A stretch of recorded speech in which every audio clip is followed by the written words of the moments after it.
Alléluia. C'est la grâce du Seigneur qui nous rassemble encore ici ce matin. Et sa grâce est suffisante pour chacun d'entre nous. Dieu est fidèle, il ne change pas. Nous pouvons changer. Nos circonstances peuvent changer, mais Dieu reste le même. Et parce qu'il est fidèle et il est le même, ce matin, il va encore nous parler. Ce matin, il a préparé encore de la nourriture pour nous. Et pour ces raisons, nous avons cette assurance qui sera avec nous. Je peux tout grâce à celui qui me fortifie. Ce matin, il va encore m'utiliser pour être le moyen par lequel vous serez bénis ce matin. Il va utiliser ma bouche, il va utiliser mon cerveau, il va utiliser ma volonté, il va utiliser tout ce que je suis pour vous communiquer la parole du Seigneur. Recevez la parole du Seigneur. Ne voyez pas un homme. Regardez à Dieu, regardez à sa parole, attachez-vous à sa parole et vous serez heureux. C'est ce qu'il nous a enseigné. Comment développer son caractère?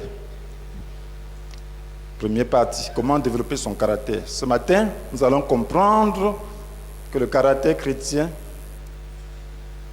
s'acquiert et se développe. Nous allons comprendre que le caractère chrétien s'acquiert et se développe.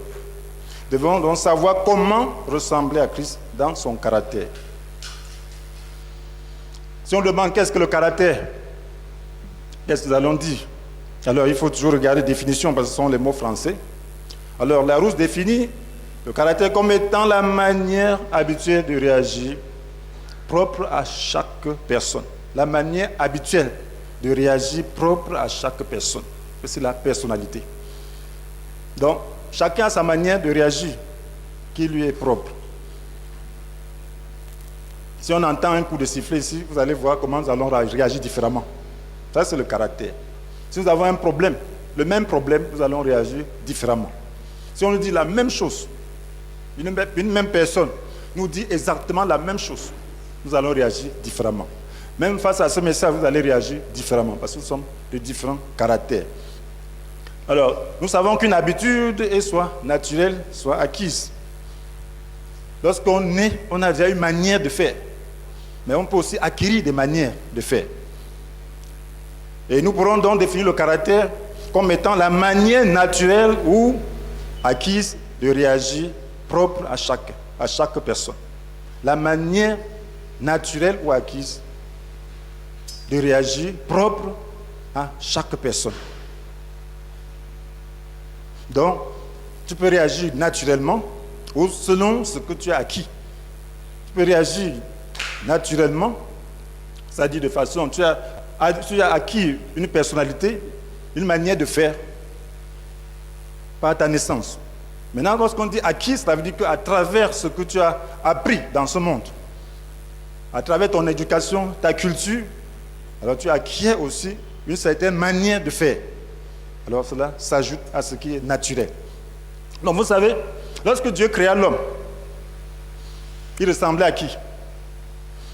Nous voyons, avant que Dieu ne crée l'homme, dans Genèse chapitre 1, verset 26, il dit, créons l'homme à notre image, ceux qui nous ressemblent.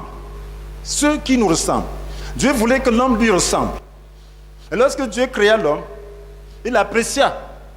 Il avait créé le monde entier et après avoir créé l'homme, il a apprécié dans Genèse chapitre 1, verset 31. Il avait apprécié tout ce qu'il avait fait, il avait trouvé cela très bon. Cela veut dire que le caractère de l'homme était très bon. Le très bon là faisait partie de toute la création de Dieu, il inclut l'homme. Donc lorsque Dieu regardait l'homme, il voyait un très bon caractère. Mais après la chute, l'homme a perdu l'image de Dieu parce que Dieu créa l'homme à son image. Cette image s'est déformée. Et tous ceux qui naissent d'Adam ont un caractère déformé, une mauvaise manière de réagir. Une mauvaise manière de réagir, de manière innée. Dès que tu es un être humain naturel, alors il faut déjà s'attendre à un mauvais caractère, une mauvaise manière de réagir face à certaines situations, dans certains aspects de ta vie. Dans le mauvais caractère, donc nous naissons déjà avec le mauvais caractère parce que Dieu ne peut plus apprécier que nous sommes très bons, nous sommes à sa ressemblance. La Bible dit plutôt que tous sont péchés, sont privés de la glorieuse présence de Dieu. Tous ont péché, sont privés. Donc les gens ont de mauvais caractère de naissance. Et de sorte que, maintenant, puisque nous sommes dans un monde mauvais, nous sommes dans un entourage mauvais, et nous avons de mauvaises cultures. Dans certaines cultures, par exemple, qu'est-ce qu'on fait des étrangers? On cultive la haine des étrangers. On cultive le vol des inconnus. Si quelqu'un est inconnu, on le vole, personne ne te fera de problèmes. Si tu vas dans certains villages, tu es un inconnu, on te vole, personne ne te fera de problèmes. On ne te rendra pas justice. Dans certaines cultures, on prône même la fierté, l'orgueil. Ce qui fait que ça s'ajoute à ce mauvais caractère que tu as déjà acquis. Ce qui fait qu'en réalité, un homme normal a un mauvais caractère. Un homme naturel normal a un mauvais caractère. Mais ça n'est pas au même degré que nous avons le mauvais caractère. Le mauvais caractère, c'est à différents degrés. Certains sont très mauvais, mais tous sont mauvais. Mais la nouvelle naissance vise à restaurer l'image de Dieu en l'homme. La nouvelle naissance vise à restaurer le caractère de Christ en l'homme. Et c'est ce que la Bible nous dit dans Romains chapitre verset 29. Tous ceux que Dieu a connus d'avance, il les a aussi destinés d'avance à devenir conformes à son image, à l'image de son Fils, afin que celui-ci soit l'aîné de nombreux frères. Il les a aussi destinés à être conformes à l'image de Jésus, de son Fils. Dieu nous a destinés à être conformes. Donc, puisque nous naissons avec un caractère de naissance mauvais, est-ce que nous avons acquis mauvais? Alors Dieu veut que nous puissions avoir un bon caractère comme au départ. Il veut maintenant, il nous a donné un modèle. Jésus est devenu homme pour être ce modèle, pour que lorsqu'on le voit, parce que lorsqu'on parle de ressemblance à Dieu, on voit un Dieu invisible, mais Dieu a permis que Jésus vienne prendre la condition humaine, prendre la nature humaine, pour exprimer ce que Dieu attend par caractère bon, exprimer ce que Dieu attend de l'homme par rapport à son caractère. Cela veut dire que le but de la nouvelle naissance, c'est de nous amener à devenir comme Christ. Lorsque nous naissons de nouveau, nous n'avons pas forcément un bon caractère. Parce que la nouvelle naissance s'opère au niveau de notre esprit. Nous sommes tripartites. Nous sommes faits d'un esprit, nous sommes faits d'une âme, nous sommes faits d'un corps. La nouvelle naissance s'opère au niveau de l'esprit. Maintenant, il faut que notre âme connaisse aussi une transformation. Donc, un vrai chrétien est saint d'esprit, mais il faut qu'il soit aussi saint d'âme. Il faut qu'il soit aussi saint dans ses pensées. Il faut qu'il soit aussi saint dans sa volonté. Il faut qu'il soit aussi saint dans ses désirs, dans ses émotions. Voilà ce que la Bible demande. Si nous sommes saints dans toutes ces parties, alors nous se ressemblerons au Seigneur. Alors, le développement du caractère, donc, se fait par l'œuvre de Dieu. C'est Dieu qui entreprend donc de former en nous l'image de Christ. Il le fait à travers des épreuves. Mais nous avons besoin de coopérer, effectivement, pour que ce caractère puisse être transformé. Il le fait à travers sa parole. Lorsque nous l'écoutons avec foi, alors le Seigneur transforme donc notre caractère. Et nous devons le faire donc de manière intentionnelle. Lorsque nous obéissons à la parole de Dieu, alors notre caractère se transforme. Dieu développe notre caractère par des épreuves. Par des épreuves. Alors, nous tous, il y a des parents, même si vous n'êtes pas parents, vous êtes quand même assez grands, et même un frère aîné veut redresser le petit frère. Alors, lorsque nos parents nous châtiaient, nous corrigeaient, c'était dans quelle intention? Et vous qui êtes des parents, les papas, les mamans, lorsque vous corrigez votre enfant, qu'est-ce que vous recherchez? C'est parce que vous avez remarqué une mauvaise façon de faire. Vous avez remarqué une mauvaise manière de réagir en lui. Et vous voulez corriger cette manière et établir en lui une bonne manière de faire. C'est ça, non? Donc c'est par amour, parce que vous êtes déjà avancé, vous savez que ça, c'est une mauvaise manière de faire. Si tu continues comme ça, alors tu auras des problèmes dans la vie. Alors il faut que je te change. Je te fasse savoir que ceci est mauvais. Et comme tu ne comprends pas, je vais te le faire savoir. Je prends la chicotte, je te frappe. En t'instruisant, en te disant, je te frappe pour ceci. Tu changes. Et si tu changes, alors je serai très content. Voilà ce que Dieu fait aussi avec nous. Notre Dieu est le Père parfait, c'est notre Père céleste. Et la Bible nous dit clairement dans Hébreux chapitre 12, verset 6, car le Seigneur corrige celui qu'il aime. Le Seigneur corrige celui qui aime. Si vous aimez un enfant, vous ne le corrigez pas, cela veut dire que ce n'est pas un vrai amour. C'est juste un amour sentimental. Un amour qui va détruire cet enfant. Un amour qui va faire qu'il ne soit rien dans la vie. Un amour qui va qui va l'amener à ne pas être en mesure de s'adapter dans cette société qui est difficile. Alors vous avez besoin de préparer votre enfant pour qu'il puisse s'adapter dans cette société, en le corrigeant, en l'instruisant.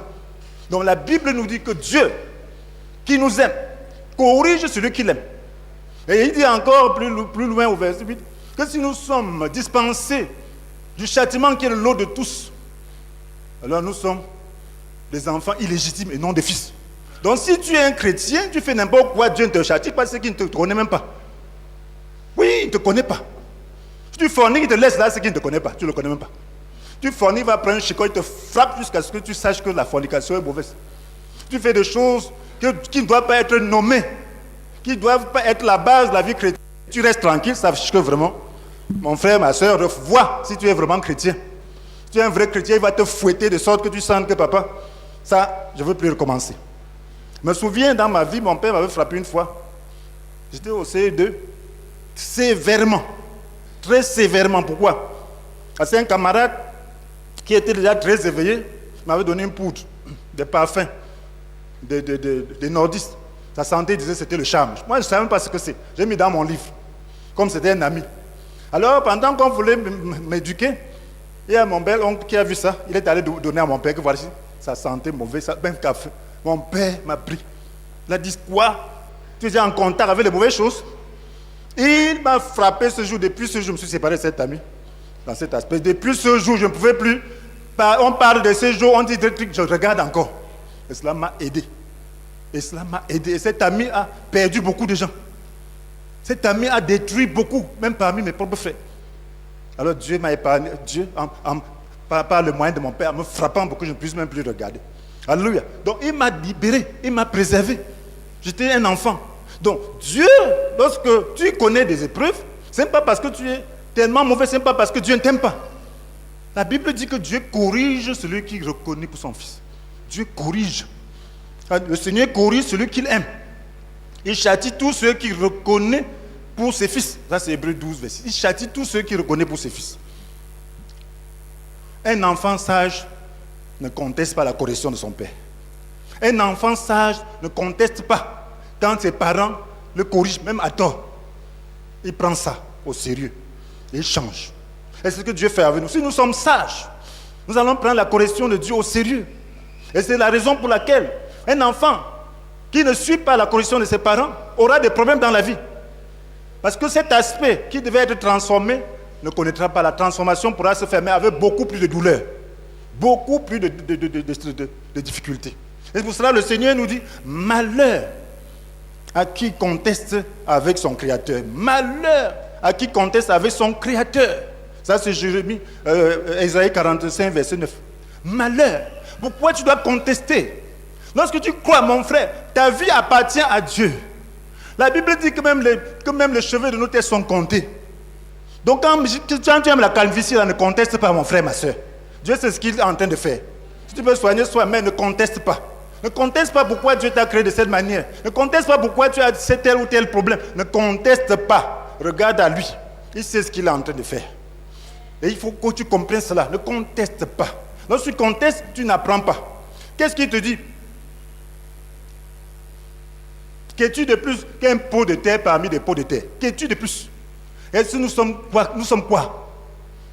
Qu'est-ce que tu es de plus qu'un pot de terre parmi les pots de terre?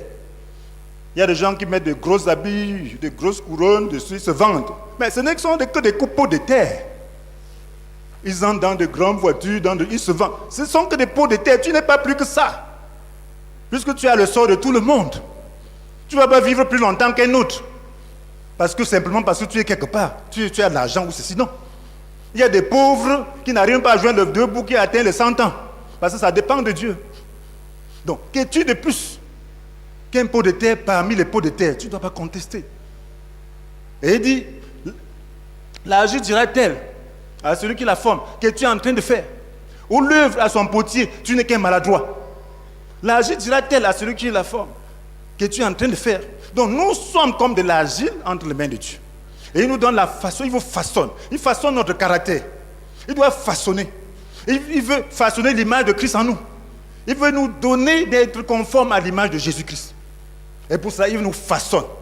Il touche ici, il frappe ici. Tu n'entends pas, il cogne. Et c'est à toi donc d'être attentif et de dire, Père, qu'est-ce que tu veux? Qu'est-ce que tu veux que je comprenne? Et ceci, c'est là. Donc, toutes les circonstances de notre vie servent à nous façonner. Si nous sommes sages, nous développerons notre caractère par ce moyen. Donc, si nous sommes sages, lorsque tu crois, attends-toi à Dieu, ne t'attends pas aux hommes. Toutes les circonstances de ta vie servent à te façonner. Celui qui ne comprend pas ça ne se développe pas. Tu peux faire 100 ans dans la maison de Dieu sans changer de caractère parce que tu ne coopères pas avec Dieu pour transformer le caractère adamique en caractère de Christ. Tu as besoin d'être transformé dans ton caractère et pour cela, ça fait mal. Ce n'est pas changer une habitude n'est pas facile.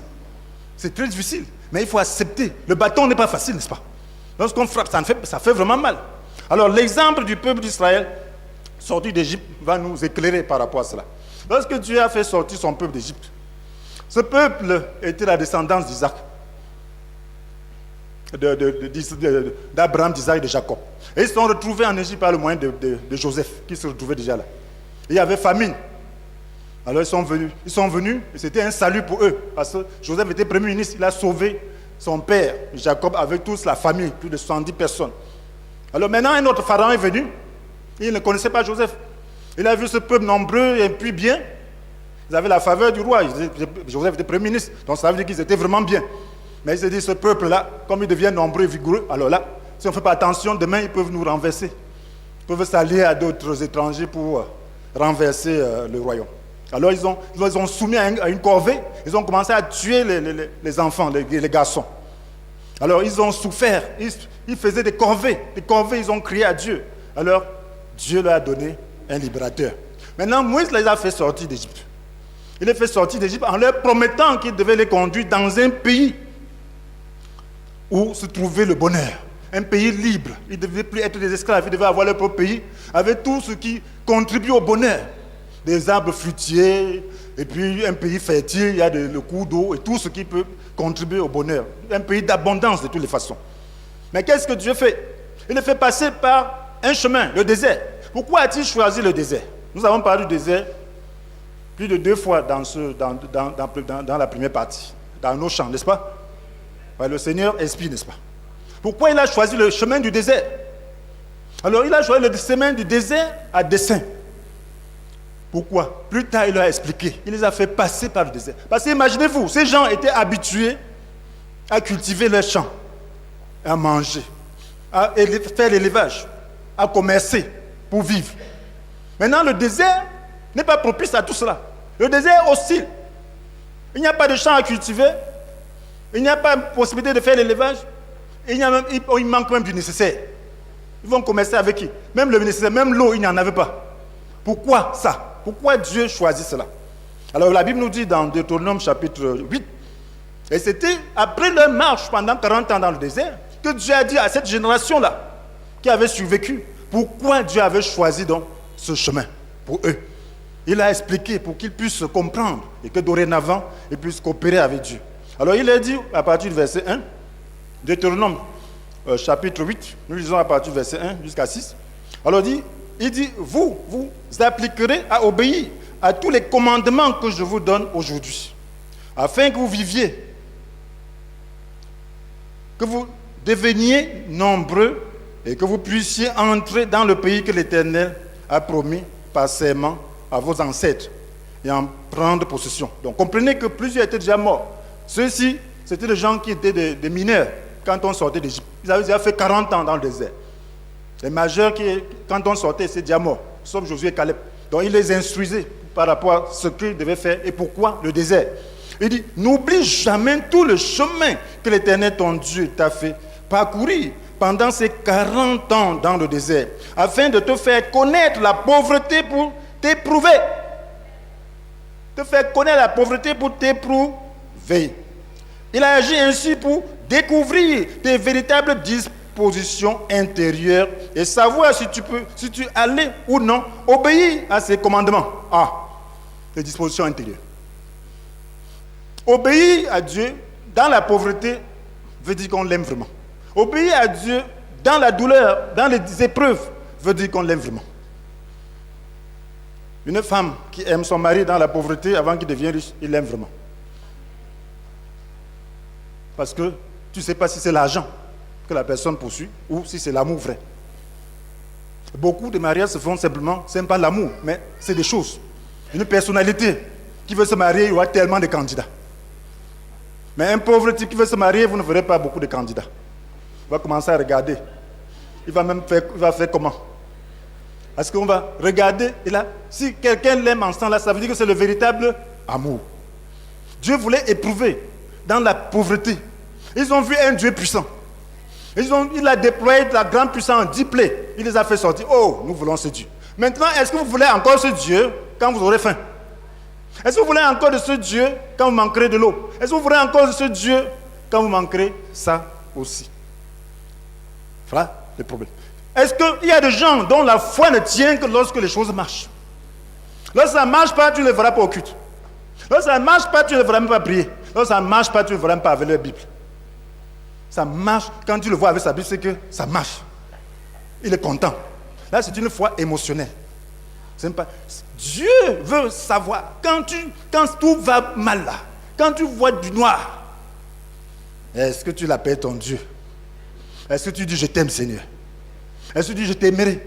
C'est ce qu'il voulait savoir. Parce que si tu l'aimes à ce moment-là, dans l'abondance, tu ne t'égareras pas. Mais si tu ne l'aimes pas à ce moment-là, dans l'abondance, tu vas t'en aller tellement loin que Dieu ne pourra même plus t'attraper. Parce que c'est ça qui fait ta vie. C'est ça qui fait ta vie. Donc Dieu voulait éprouver son peuple. Il ne voulait pas un peuple qui entre dans le pays et s'égare complètement lorsqu'il va le bénir. Il voulait maintenant le faire entrer dans la bénédiction. Mais il fallait qu'il fasse circoncire le cœur dans le désert. Donc ton désert sert à circoncire ton cœur. Ton désir sert à former le caractère en toi. Nous allons continuer, nous allons parler de ça tout à l'heure. Oui, il t'a fait connaître la pauvreté et la faim. Et il t'a nourri avec cette manne que tu ne connaissais pas et que tes ancêtres n'avaient pas connue. De cette manière, il voulait t'apprendre que l'homme ne vit pas seulement de pain, mais aussi de toute parole prononcée par l'Éternel. L'homme ne vit pas seulement de pain, mais de toute parole prononcée par l'Éternel. C'est très important. Ils étaient habitués à vivre de pain. Ils étaient habitués, vivre de pain, c'est quoi? C'est les moyens humains. Quand tu vois que tout marche, tu regardes, les possibilités sont là. C'est de ça que tu vis. Ils étaient maintenant dans un désert où ils ne pouvaient pas commercer, ils ne pouvaient pas faire de champs. Comment vivre? Même l'eau, il n'y a pas. Vivre la parole, ça veut dire quoi dans leur contexte?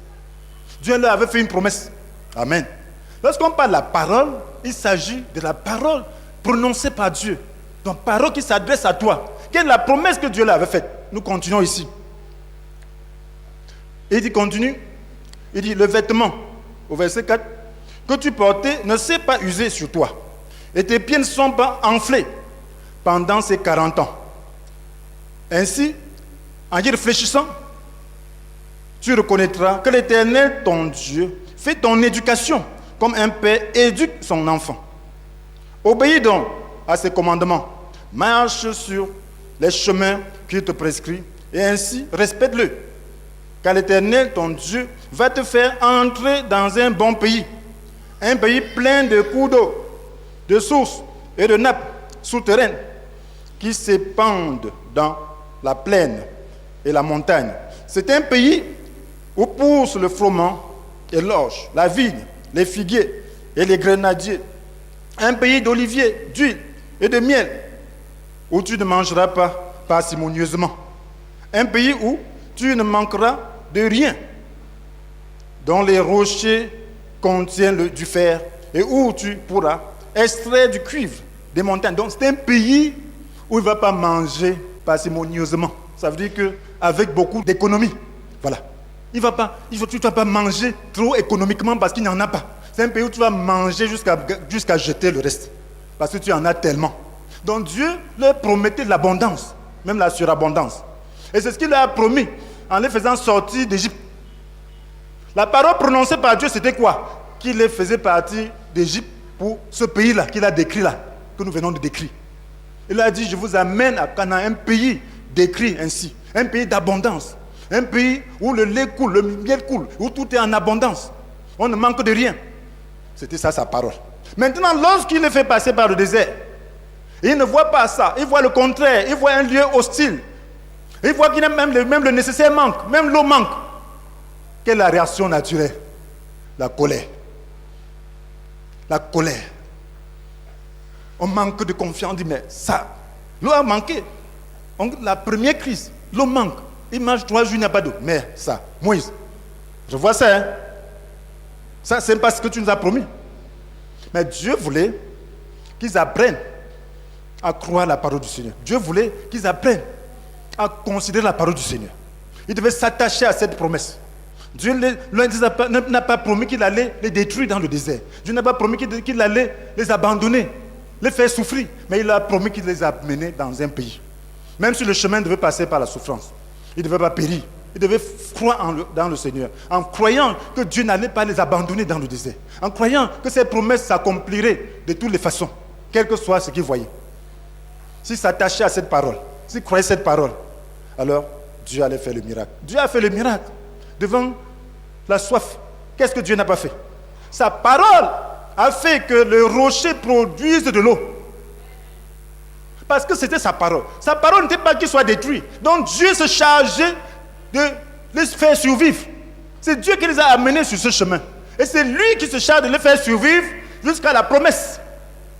Quel que soit ce que tu traverses, tu dois savoir que tu vas mourir. Tu dois savoir que cette situation ne va pas te tuer. Là où tu es là, tu es déjà passé par beaucoup de situations. Mais quelle est la promesse de Dieu pour toi? Dieu voudrait que devant les difficultés, tu t'abandonnes à lui. Dieu voudrait que devant les difficultés, tu penses à sa parole. Et que tu places sa parole au-dessus de ces difficultés. Et il créera des situations, une circonstance exceptionnelle pour te sortir de là. Il créera une situation exceptionnelle pour te faire survivre. Parce qu'il n'a pas dit que tu devais mourir là-bas. Il a créé des circonstances exceptionnelles pour produire l'eau dans le désert. Il a créé des circonstances exceptionnelles pour produire la nourriture, la manne. Le complément nutritionnel complet, qui avait toutes les vitamines, tout ce qu'il fallait pour vivre. Il a donné la manne pour que les enfants d'Israël mangent. Il a créé une situation exceptionnelle par rapport à cela. Il a créé une situation exceptionnelle pour que leurs vêtements ne se détruisent pas, parce que dans le désert, on ne fait pas de vêtements, on ne tisse pas de vêtements. Il n'y a pas de possibilité. Mais il a fait que leurs vêtements ne se détruisent pas. Il a rendu leurs vêtements indestructibles. Il a changé ce matériel. Il a rendu cela indestructible. Lorsque tu passes par le désert, ne regarde pas à qui que ce soit, regarde à Dieu, à sa parole. Parce que si tu t'attaches à sa parole, alors il va créer des circonstances pour que ta condition puisse être favorable. Pour que tu survives malgré tes difficultés. Beaucoup de gens regardent plutôt comment on va faire. Non, regarde à Dieu. Même si tu n'as pas grand-chose, avec le petit que tu as là, il peut faire le miracle pour que ça résolve le problème que beaucoup ne peuvent pas faire. Beaucoup d'argent ne peut pas faire. C'est ce que tu dois comprendre, c'est ça le miracle. Tu n'as pas besoin de forer de l'eau. Tu pouvais demander, on va trouver les machines où? On n'a pas d'argent, des millions pour venir forer de l'eau dans le désert. Dieu, il commande au rocher. Le rocher donne de l'eau. Le rocher donne de l'eau. Tu n'as pas besoin de millions pour faire le forage. Et c'est la même chose. Ils avaient une santé exceptionnelle. Ils ont marché sur des centaines de kilomètres à pied sans que leurs pieds ne s'enflent. Il dit que leurs pieds ne s'est pas enflés. Amen. Parce que la promesse de Dieu, ce n'était pas le désert. La promesse de Dieu, ce n'était pas de leur faire enfler les pieds. La promesse de Dieu, ce n'était pas de les déshabiller. La promesse de Dieu, ce n'était pas de les faire mourir de maladie. La promesse de Dieu, ce n'était pas de les faire mourir de faim ou de soif. La promesse de Dieu, c'est de les amener dans le pays découlant du miel et de lait. Et s'il choisit son chemin, il sait comment il va faire pour les faire survivre à travers ce chemin. Ce n'est pas toi qui as choisi. Et si Dieu l'a choisi, accepte. Devant les difficultés, tu dois t'abandonner à Dieu. Les difficultés doivent mouler. C'est-à-dire, Dieu voulait créer la confiance, qu'ils apprennent à s'abandonner, qu'ils apprennent à lui faire confiance, qu'ils apprennent à compter sur lui, qu'ils apprennent à renoncer, qu'ils ne s'attachent pas. Lorsque tu es dans le désert, dis Seigneur, je m'abandonne à toi. Je te fais confiance. Je ne sais pas comment ça va se passer, mais me voici. Et lorsque tu t'abandonnes à lui, alors tu médites sa parole, alors de toutes les façons, le Seigneur va mouler ton âme. Il va te dépouiller de mauvais désirs. Il va conditionner ton âme. Il va détruire le mauvais caractère en toi. Il va détruire l'impatience. Il voulait cultiver la patience en lui. La Bible nous dit, frères et sœurs, concernant les épreuves, il dit, mes frères, quand vous passez par toutes sortes d'épreuves, considérez-vous comme heureux. Beaucoup de gens, lorsqu'ils passent par des épreuves, ils se considèrent comme malheureux. Mais la Bible te dit que lorsque tu passes par des épreuves, considère-toi comme heureux. Ça, c'est Jacques chapitre 1, verset 2 à 3, à 4. Considérez-vous comme heureux. Vous savez pourquoi? Parce que la mise, vous savez, et ce qu'il dit, car vous le savez, la mise à l'épreuve de votre foi produit l'endurance. Dieu voulait produire l'endurance en eux. La vie demande qu'on soit endurant. Si tu n'as pas cette endurance, tu ne pourras pas t'en sortir. Ça va te rattraper demain. C'est une vie, ça va te rattraper. Il fallait que ce peuple connaisse l'endurance pour pouvoir gouverner un pays, pour pouvoir être dans un pays qui leur appartient. Il a mis à l'épreuve de votre... Vous savez, la vie à l'épreuve de votre foi produit l'endurance. Mais il faut que votre endurance aille jusqu'au bout de ce qu'elle peut faire. Il faut que votre endurance aille jusqu'au bout de ce qu'elle peut faire. Qu'est-ce que cela veut dire? Cela veut dire que tu ne dois pas t'arrêter au milieu. Amen. Lorsque tu es éprouvé, mon frère, aie une bonne attitude pour que ton endurance aille jusqu'au bout de ce qu'elle peut faire. Parce qu'elle veut faire quoi? Pour que vous parveniez à être à l'état d'adulte. Vous parvenir à l'état d'adulte et soyez plein de force. Donc Dieu veut qu'à travers l'épreuve, tu parviennes à l'état d'adulte et tu sois plein de force. Des hommes auxquels il ne manque rien. Mais il faut que la mise à l'épreuve, et il faut que votre endurance aille jusqu'au bout de ce qu'elle peut faire. Amen. Amen. Pour que vous parveniez à l'état d'adulte. Amen. Et soyez plein de force. Des hommes auxquels il ne manque rien. Quand tu es un adulte, tu ne manques de rien. Si tu es un adulte, tu sais comment manger. Tu es un adulte, tu sais comment te débrouiller. Ce sont les enfants tout le temps disent, papa, j'ai soif. Maman, j'ai soif. Je vais manger, même si la nourriture est là-bas. Il ne sait pas comment prendre la nourriture. Mais un adulte sait où prendre la nourriture. Donc Dieu veut nous développer pour nous amener à un niveau où nous n'avons plus de besoin. Il veut former en nous le caractère. Pour que dans les difficultés, nous sachions nous abandonner à lui. Quand tu t'abandonnes à lui, tu n'as pas de besoin. Parce que lui, il est ta provision. Quand tu sais t'abandonner à lui, alors tu n'as pas de besoin. Si tu veux être un homme de Dieu, il va te façonner. Il va te faire t'abandonner à lui. Lorsque vous voyez des gens se tenir là, ce n'est pas qu'ils n'ont pas connu de situation où ils ne savaient pas comment faire. Et aujourd'hui, lorsqu'on ne se plaint pas, c'est parce qu'on sait comment faire. Si vous voyez les gens se plaindre, c'est parce qu'ils n'ont pas cultivé le caractère. Cultiver le caractère. Il y a eu des moments où j'ai dit à Dieu, si tu veux prendre ma vie, ce n'est pas un problème. Ce n'est pas un problème, prends. Il résout. Pourquoi? Parce qu'il veut m'amener à l'abandon total. Et c'est lorsque tu es entre ses mains. Imaginez-vous l'argile qui refuse d'être moulé. Tu peux faire quoi? Même le meilleur potier ne peut rien faire de cette argile. Mais lorsque tu te sais fait mouler, mon frère, ce qu'il a pour toi, c'est quelque chose de bien, de meilleur. Mais il y a la chair qui te dérange. Il y a des choses que Dieu va ôter de ta vie. Il y a des choses, il ne peut le faire que par les épreuves, par les circonstances. Alors, dans les épreuves, comment te comportes-tu? Est-ce que tu contestes avec ton Créateur ou tu lui dis, Seigneur, me voici. Je sais que le but va être atteint, mais le moyen, je ne sais pas, me voici. Moule-moi comme tu veux. Je sais que tu veux faire de moi un pot excellent, un vase d'honneur. Mais je souffre. Donne-moi la grâce de supporter. Amen. Donne-moi la grâce, ne conteste pas. Ne dis pas pourquoi tel ne souffre pas, pourquoi tel. C'est ce que les gens ont toujours fait. Depuis que j'ai cru, certains ont pensé que certains étaient les enfants chouchous de Dieu. Certains disaient que le frère était un enfant chouchou, ne sachant pas ce que je traversais. Parce qu'il ne me plaignait pas. C'est quand tu te plains qu'on pense que tu as des problèmes, qu'on sait que tu as des problèmes. S'il me tient, ce n'est pas parce que je n'ai pas de besoin. Je n'ai pas de problème. Mais je n'ai pas de besoin parce que Dieu est ma provision. J'ai appris à faire de lui ma provision. Alléluia.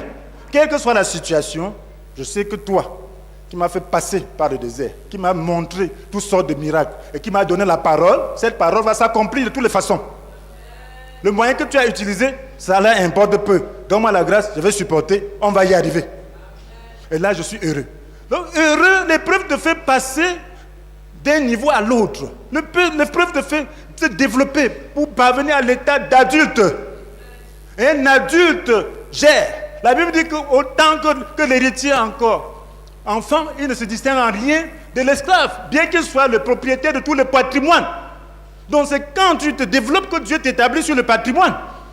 Quand tu as le caractère que Dieu peut te donner, que Dieu peut t'établir. Quand tu n'as pas de caractère, Dieu va t'établir sur quoi? Tu vas tout gâter. Si Dieu te donne, tu vas faire quoi de ça, sans caractère? Je connais quelqu'un, il était dans cette ville. Il a secoué dans les années 90. Mais quand on lui a donné des millions, il est allé, on lui a donné des millions à l'étranger. Des millions. Qu'est-ce qu'il est venu faire? Sa femme n'avait plus d'importance. Il a commencé à vivre à l'hôtel, à sortir avec la femme des autres, et ainsi de suite. Ça, c'est manque de caractère, n'est-ce pas? Si on te donne des millions, là, tu vas faire quoi de ça? Tu vas faire de même. Le million l'a détruit, parce que le caractère n'était pas formé en lui. C'est la même chose. Dieu veut former le caractère en toi. Et si tu refuses, il ne pourra pas avancer. Nous devons donc croire Dieu, croire ses desseins. Quel dessein de Dieu pour toi? Ephésiens 2, verset 10. Par notre union avec Dieu, avec Christ Jésus, Dieu nous a créés pour une vie riche d'œuvres bonnes qu'il a préparées à l'avance afin que nous les accomplissions. Dieu nous a créés pour une vie riche d'œuvres bonnes. Est-ce que tu sais ça? Lorsque tu nais de nouveau, c'est ça qu'on appelle la création. Tu as été recréé en Jésus. Amen. Donc Dieu t'a créé pour une vie riche d'œuvres bonnes qu'il a préparées à l'avance afin que nous les accomplissions, n'est-ce pas? Ephésiens 2, verset 10. Amen. Donc cela veut dire que si tu es né de nouveau, alors Dieu a planifié, il y a un magasin d'œuvres bonnes préparé pour toi. Il t'a préparé pour être une source de bénédiction pour d'autres. Il t'a préparé pour que tu puisses bénir les autres dans tout ce que tu fais, dans tout ce que tu dis. Il t'a préparé pour que tu puisses être en bénédiction pour l'humanité. Dévoyé. Et tu ne manques de rien. Parce que c'est Dieu qui est ta source. Est-ce que tu es l'enfant de Dieu, l'enfant légitime ou un enfant illégitime? Si tu es son enfant légitime, tu dois lui parler directement. Il n'y a personne dans ma maison qui soit mes enfants qui puissent chercher des intermédiaires. Les étrangers peuvent chercher des intermédiaires. Tu vas dire ça à papa, va faire ça. Mais mes enfants viennent directement. Même si je suis en train de faire quoi, ils peuvent même me déranger. Le plus petit même peut m'attraper par le pantalon. Parce qu'il a un droit. L'enfant, tu es un enfant de Dieu, tu as le droit d'accès à ton Père directement. Ne cherchez pas d'intermédiaire. Ils vont vous dévoyer. Ils vont vous couper. Au lieu que vous vous développiez, ils vont vous perdre, vous faire manquer l'occasion de vous développer pour être mature. Parce que Dieu veut que tu parviennes à la maturité. Et si tu dépends plutôt des hommes, tu ne parviendras jamais à cette maturité. Même une épreuve dans ta vie. Mon frère, il y a des gens qui ont les problèmes de sorcellerie tout le temps. Dis à Dieu que je suis ton enfant. Que je m'abandonne entre tes mains. Je ne veux pas les délivrants de ceci, cela. Je suis ton enfant, Jésus. Que toi-même, tu éloignes les esprits que tu penses être en toi. Abandonne-toi à Dieu. Tu vas voir ce que Dieu va faire de toi. Tu vas développer ta communion avec Dieu. Parce que Dieu, en tant qu'enfant de Dieu, c'est toi qui dois chasser les démons. Ce ne sont pas les autres qui doivent chasser les démons sur toi. C'est toi. Dieu t'a donné, Jésus t'a donné l'autorité d'aller chasser les démons. C'est lorsque tu es en conflit maintenant que tu peux avoir un soutien. Mais si les gens doivent chasser les démons, quand tu seras seul, tu vas faire comment? Tu vas dormir avec les gens. Quand ton secours ne sera pas, tu es perdu. Apprends à développer ta propre foi. Et demande qu'on prie pour toi. Développe ta propre foi. Et tu vas voir que Dieu, lui, ne ment pas. Prenons l'exemple de Moïse.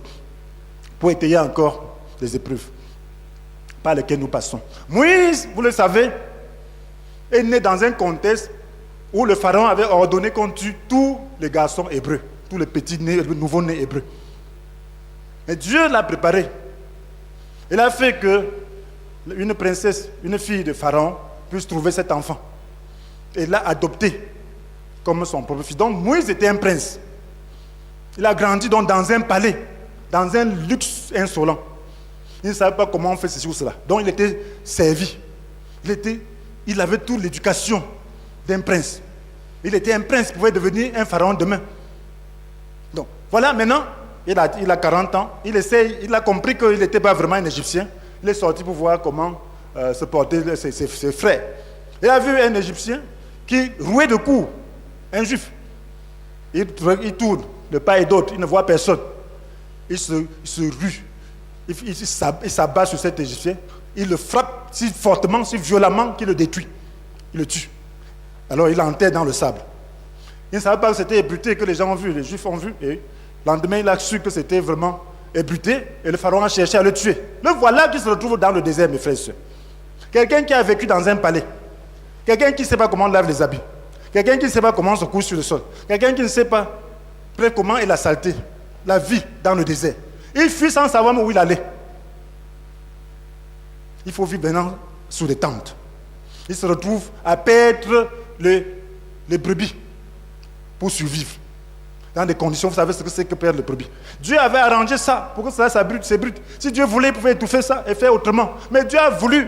Il a vu à Moïse quelqu'un qu'il pouvait utiliser. Moïse avait quelque chose que Dieu voulait. Il était intéressé par le but.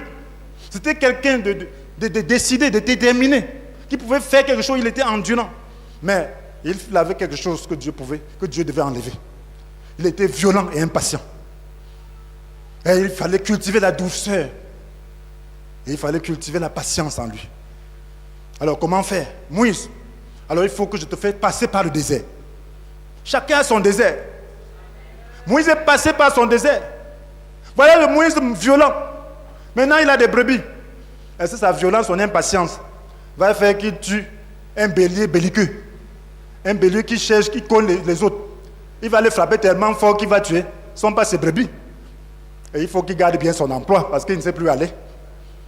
Donc tout ça l'oblige à se maîtriser, à développer un caractère de patience, développer un caractère de maîtrise pendant 40 ans. Et s'il fallait frapper une brebis qui s'égare, si violemment qu'il doit la détruire, c'est qu'il faut la rendre. Et là, il dit non. Mieux vaut être un peu doux. Il apprend à être doux. Il apprend à tapoter simplement. Et il se souvient que je suis dans ces conditions dures. Pourquoi? À cause de la violence. Est-ce que j'étais obligé de frapper cet Égyptien jusqu'à le tuer? Est-ce que je n'étais pas un prince qui pouvait lui parler? Il voit qu'il avait mal agi. Et tout cela lui parle. Voilà pourquoi Dieu dit de ne jamais oublier le chemin qu'on a traversé dans le désert. Amen. Parce qu'il y a des choses qui nous amènent dans le désert. Il y a des mauvais caractères qui peuvent nous amener dans le désert. Et nous ne devons pas oublier. Nous devons regarder à cela et travailler, coopérer avec Dieu pour faire mourir cela. Moïse donc devait faire mourir le mauvais caractère, la violence et l'impatience. Et c'est ce qu'il a fait. Au bout de 40 ans, Moïse est devenu, on dit, le plus patient, le plus humble de tous les hommes de la terre. Tous les hommes de la terre, personne, ce n'était plus le même Moïse qui parlait et qui était prêt à cogner. Quand il cogne, il tue seulement. Mais c'était un Moïse qui pouvait parler et aller vers Dieu. Lorsqu'on ne comprend pas, il ne contestait pas. Il ne contestait plus. Il ne comprenait plus. Il fallait un tel caractère pour faire sortir un tel peuple, mon frère. Un peuple belliqueux. Un peuple difficile. Un peuple rebelle. Si Moïse était encore ce Moïse, il allait détruire tous ces gens. Il se détruit. Mais il fallait quelqu'un de doux, de patient. C'est ce qu'on demande d'un dirigeant. Ça se forme, ça se cultive. Dieu veut cultiver le caractère en toi. À travers ton désert, qu'est-ce que Dieu te demande? As-tu jamais regardé pour voir quel est le mauvais caractère en moi? Les gens se plaignent de moi. Est-ce que c'est à tort? Il y en a qui disent, on se plaint de moi. Quand je n'ai pas fait comme ça. Est-ce que c'est à tort? Tout le monde est fou? Non. Regarde-toi. Vois qu'il y a un mauvais principe en toi. Et coopère avec Dieu. Et lorsque les gens réalisent ça, c'est parce que Dieu veut te corriger. Dieu veut t'éprouver. Dieu veut que tu te rendes compte de cette nature, que tu coopères avec lui. Ne t'endurcis pas, que ça ne me dit rien. Ça va te dire quelque chose demain. Parce que ce caractère peut t'amener très loin. Il faut changer. Il faut coopérer avec Dieu. Il faut prendre conscience. Il faut accepter. Il faut accepter que Dieu puisse mouler. Il faut accepter que Dieu puisse te transformer. Frères et sœurs, comment la parole change notre nature? La parole doit changer notre nature. La Bible nous dit, c'est dans Deutéronome 8, versets 3 et 6. Oui, il t'a fait connaître la pauvreté et la faim. Il t'a nourri avec cette manne que tu ne connaissais pas. et que tes ancêtres n'avaient pas connu. De cette manière, il voulait t'apprendre que l'homme ne vit pas seulement de pain, mais aussi de toute parole prononcée par l'Éternel. Au verset 6, il dit, obéis donc à ses commandements, marche sur les chemins qu'il te prescrit, et ainsi respecte-le. Obéis donc à ses commandements. Pour que la parole change notre caractère, nous devons cultiver l'obéissance. L'obéissance est une disposition à obéir. Jésus était marqué par son obéissance au Père, par son obéissance à la parole. Si vous n'avez jamais cultivé l'obéissance à la parole de Dieu, sachez que Dieu n'a pas pu faire grand-chose dans votre caractère. Lorsque vous acceptez d'obéir au Seigneur, alors vous ne pouvez pas le faire sans être brisé. Sans être brisé par rapport à votre propre volonté, par rapport à votre propre désir. Parce que la parole de Dieu contredit nos désirs. La parole de Dieu contredit notre volonté. Et nous avons besoin de nous décider, d'être brisés en nous-mêmes pour pouvoir lui obéir. Alors, lorsque nous sommes disposés à obéir, alors elle agit en nous. Elle détruit le mauvais en nous et elle construit ce qui est bon en nous. La Bible nous dit, d'ailleurs dans Jérémie 23, verset 29, que ma parole n'est-elle pas pareille au feu? N'est-elle pas comme un marteau qui brise le roc? La parole de Dieu est comme un feu. Lorsque tu l'acceptes, elle agit en toi pour consumer le mauvais désir en toi. Elle agit en toi pour briser ce qui est mauvais en toi. Est-ce que tu laisses que la parole de Dieu brise en toi ce qui est mauvais et construise en toi ce qui est bon? Alors il faut être disposé à obéir. Être disposé à obéir. Lorsqu'on prêche, tu dois être disposé à obéir. Tu ne dois pas être là pour dire que ceci, ça. Tu dois te disposer, Seigneur, laisse que ta parole agisse en moi. Qu'elle touche mon âme, qu'elle touche l'aspect que je ne connaissais pas. Et lorsque la parole touche cet aspect, elle va faire mal. Mais accepte, ne résiste pas, ne rejette pas. Accepte, dis-toi, Seigneur, me voici. Je veux me laisser châtier par toi. La parole de Dieu te châtie. Elle est vivante et efficace, plus tranchante toute épée à double tranchant, pénétrant jusqu'au plus profond de l'être, jusqu'à atteindre esprit, âme, moins les jointures. Elle juge les dispositions et les pensées du cœur. Elle doit juger. Elle doit te juger. Et si Dieu te laisse juger, alors tu seras délivré. Elle va transformer ton caractère, mon frère, ma soeur. La parole de Dieu, donc, ton attitude par rapport à la parole de Dieu, donc, détermine donc, ce qu'elle peut faire en toi. Si tu contestes, elle ne fera rien. Parce qu'il faut la foi. Dieu veut que dans les situations difficiles, qu'au lieu de courir vers les hommes, que tu cours vers lui. Si tu as des difficultés, tu cours toujours vers les hommes, mon frère, Dieu n'accomplira rien dans ta vie. Parce que Dieu t'a laissé dans cette difficulté pour que tu développes un caractère, pour que tu développes l'abandon, que tu développes la confiance. C'est vers lui que tu vas courir. Et lorsque tu cours vers lui, il va disposer les hommes. Lorsque tu cours vers les hommes, sans courir vers lui, sans que ce soit lui qui te dirige, tu ne développeras pas caractère. Lorsque tu cours vers lui, il va te donner une direction. Et lorsqu'il va te donner cette direction-là, obéis. Obéis. Ça peut être une direction que toi, tu n'aimes pas. Mais obéis, parce que c'est Dieu qui l'a dit. Lorsque tu vas obéir, tu vas voir le miracle dans ta vie. Lorsque tu vas obéir, tu vas cultiver ce que Dieu aime. Il va détruire en toi ce que lui n'aime pas. Il va cultiver le caractère de Christ en toi. Mes frères, nous avons besoin de comprendre cela. La Bible nous dit, et c'est comme nous venons de lire, que mes frères, quand vous passez par toutes sortes d'épreuves, considérez-vous comme heureux, car vous le savez. La mise à l'épreuve de votre foi. La mise à l'épreuve de votre foi fait quoi? Produit en vous l'endurance. Amen. Mais il faut que votre endurance aille jusqu'au bout de ce qu'elle peut faire. Amen. Qu'est-ce qu'elle peut faire? Pour parvenir à l'état d'adulte. Que vous soyez plein de force. Des hommes auxquels il ne manque rien. Dieu veut qu'un croyant ne manque rien. Et pour que tu parviennes à cela, tu dois passer par des épreuves. Si tu dois aider, ce sont les païens qui doivent manquer des choses. Donc un croyant devrait être celui-là qui aide les autres, parce que les païens manquent de tout. Tu dois l'aider à développer ce caractère, à se confier dans le Seigneur et ne plus rien manquer. Parce que le Seigneur nous a promis quoi? qui va répondre à tous nos requêtes, n'est-ce pas? La Bible dit, ne vous mettez en souci pour rien. Est-ce que nous avons oublié ce que Dieu nous a dit au début de cette année? Amen. Il dit, réjouissez-vous en tout temps de tout ce que le Seigneur est pour vous. Je le répète, soyez dans la joie. Il dit, ne vous mettez en souci pour rien. Mais en toutes choses, exposez vos besoins à Dieu. Au-dessus de vos prières, vos requêtes, en nous disant aussi votre reconnaissance. Alors la paix de Dieu qui surpasse tout ce qu'on peut concevoir, gardera votre cœur et votre pensée sous la protection de Jésus. Donc un adulte connaît Dieu. Un adulte ne se met en souci pour rien. En toutes choses, il s'adresse à son Père parce qu'il sait que son Père répond aux besoins. Mais celui qui n'est pas adulte, devant une situation, va se plaindre. Et lorsque vous voyez un chrétien qui se plaint, sachez que c'est un enfant.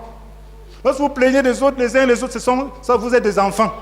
Lorsqu'on se plaint de ceci, de cela, on est un enfant. Lorsqu'on est jaloux, c'est parce qu'on est un enfant. Tout ce que l'autre a, si c'est bon pour toi, Dieu va te donner aussi. Alléluia. Mais ce n'est pas ton besoin, tu n'as pas besoin de ça. Tu veux remplir ta maison de toutes sortes de choses dont tu n'as pas besoin. C'est bon pour l'autre, mais pas pour toi. Amen. Si nous ne vivons pas une vie chrétienne authentique, quand Jésus viendra, il va nous laisser. Parce qu'il ne vient pas pour prendre ceux qui parlent bien. Il ne vient pas pour prendre les discoureurs. Il ne vient pas prendre ceux qui connaissent la Bible. Il vient prendre ceux qui pratiquent la Bible. Il vient prendre ceux qui ont son image. Il vient prendre ceux en qui son image s'est façonnée, qui sont sur ce chemin de transformation. Ceux qui croient, ceux qui savent endurer lorsque c'est dur. Parce qu'il y aura les épreuves à ce moment-là. Si tu n'as pas appris à endurer, une épreuve va te prendre. Tu seras loin. La trompette sonne, tu ne vas pas entendre. Voilà pourquoi il faut apprendre à gérer tes épreuves. Il faut être un homme mûr à qui il ne manque de rien. La Bible dit dans Romains chapitre 5, verset 3, pour finir, mon frère. Nous connaissons ça, n'est-ce pas? Il dit, mieux encore, nous tirons fierté même de nos détresses, car nous savons que la détresse produit quoi? La persévérance. Voilà. Les gens connaissent. La détresse produit la persévérance.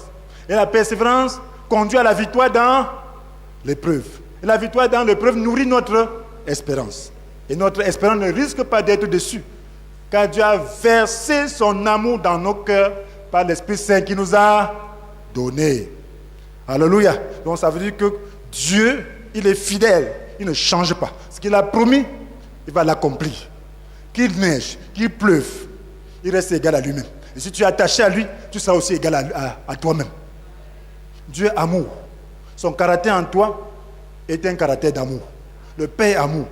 Si tu ressembles à Dieu, tu seras amour.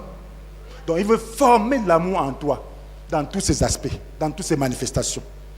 Donc mon frère, pour terminer, les épreuves donc doivent nous conduire à renoncer à nous-mêmes, pour que le Saint-Esprit nous gouverne. Alors nous recevrons au centuple. Marc chapitre 10, verset 29. Le Seigneur dit que si tu abandonnes, tu quittes père, mère, bien, maison, tu vas recevoir au centuple. Donc quand tu es éprouvé, si tu gères ça bien, tu vas recevoir ça au centuple. Amen. Mais si tu ne laisses pas l'épreuve jusqu'au bout, tu seras tué un enfant. Un enfant, c'est un mendiant. Papa, j'ai besoin. Papa, tu es en train de tendre la main. Papa, maman, ceci. Non, ne sois pas un mendiant. Sois noble. Si quelqu'un veut te donner quelque chose, qui te donne souverainement. Pas parce que tu as toujours la main tendue comme ça. Tu ne tends jamais pour donner. Tu tends seulement pour recevoir. La Bible dit qu'il y a plus de bonheur à donner qu'à recevoir. Apprends à donner. Apprends à donner. Et là, tu es un adulte. Donner ne dépend pas de ce qu'on a. Quand tu donnes, tu exprimes le fait que tu en as. Que tu ne manques de rien. Amen. Apprends à donner. Apprends à être concerné même par l'œuvre de Dieu. Qu'est-ce que je peux faire? Tu donnes. Amen. Apprends. Tu n'apprends pas. Tu seras toujours un mendiant. Même si tu as 100 milliards, 500 milliards, tu seras toujours en train de demander. Tu n'apprendras jamais à donner. Jamais. Et là, ce n'est pas un caractère, ce n'est pas le caractère de Christ. Si la trompette sonne là, tu as entassé tout ça, ça va servir à quoi? Ça va te juger, ce sera ton propre jugement. Ça va te juger. Il faut être dirigé par l'Esprit Saint. Alléluia. Voyez le cas de Job. Comment réagissons-nous face aux épreuves? Les acceptons-nous en cultivant l'endurance et l'espérance en Dieu? Ou bien nous décourageons-nous en nous révoltant contre sa parole. Quelquefois la parole là est piquante, même celle-ci, elle pique. Mais est-ce qu'on se révolte? Il faut l'accepter. Elle va agir. Abandonne-toi. Dieu est puissant. Il va agir. Il n'a pas changé. Demandons à Dieu de nous pardonner d'avoir arrêté le processus du développement de son image en nous. Si nous nous plaignons trop, il va arrêter et son processus ne pourra pas continuer. Engageons-nous à suivre désormais ce processus jusqu'au bout, par sa grâce. As-tu jamais fait face aux mauvais aspects de ton caractère pour y remédier? Est-ce que tu sais, tu dis, on se plaint de moi? Ces gens qui vivent avec toi, surtout, qui te connaissent, s'ils se plaignent de toi, fais face à cela. Amen. Dis à Dieu, Seigneur, aide-moi. Ceci est mauvais. Je veux changer. Sinon, prie avec moi. Alors, si tu veux vraiment prier, si tu veux regretter par rapport à ton attitude face à tes épreuves, tu te plains. Tes épreuves, tout le monde connaît. Et Dieu même n'est même pas au courant. Tu n'as pas encore parlé à Dieu. Mais tout le monde est au courant. Alors là, ça veut dire que les autres sont plus forts que Dieu. Ton père, un enfant qui n'a pas de chaussures, sont les voisins qui savent. Ses parents ne sont pas au courant. Et ses parents sont en mesure d'acheter les chaussures. C'est normal ça? Non. Ça, c'est déshonorer plutôt ton père.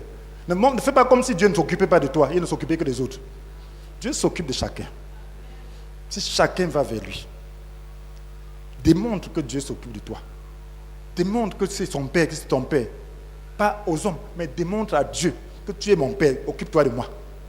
Et tu vas voir comment il va le faire. Maintenant, tu peux prier avec moi. Seigneur, je n'ai pas souvent pris mon caractère au sérieux. Pardonne-moi de ne pas te ressembler. Pardonne-moi tout le mal fait aux autres par mon mauvais caractère. Je m'engage à te laisser me façonner à ton image. Produis en moi l'obéissance par ton Saint-Esprit. Amen. Amen. Je vais donner les questions de réflexion avant de prier. Question de réflexion.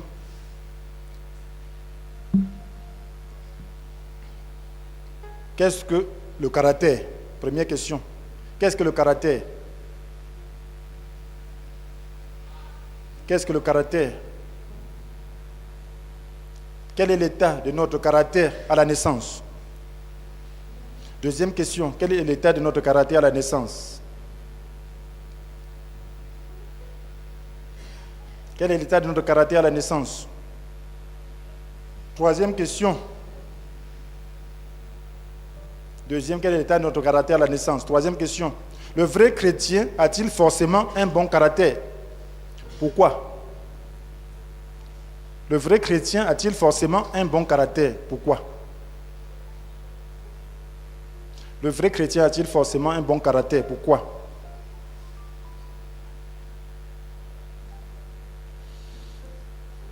Quel est le caractère idéal auquel le chrétien aspire? Cinquième question. Quel est le caractère idéal auquel le chrétien aspire? Quel est le caractère idéal auquel le chrétien aspire?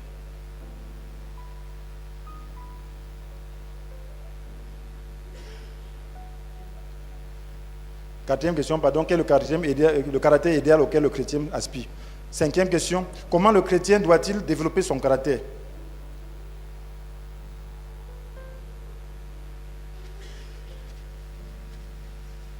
Comment le chrétien doit-il développer son caractère?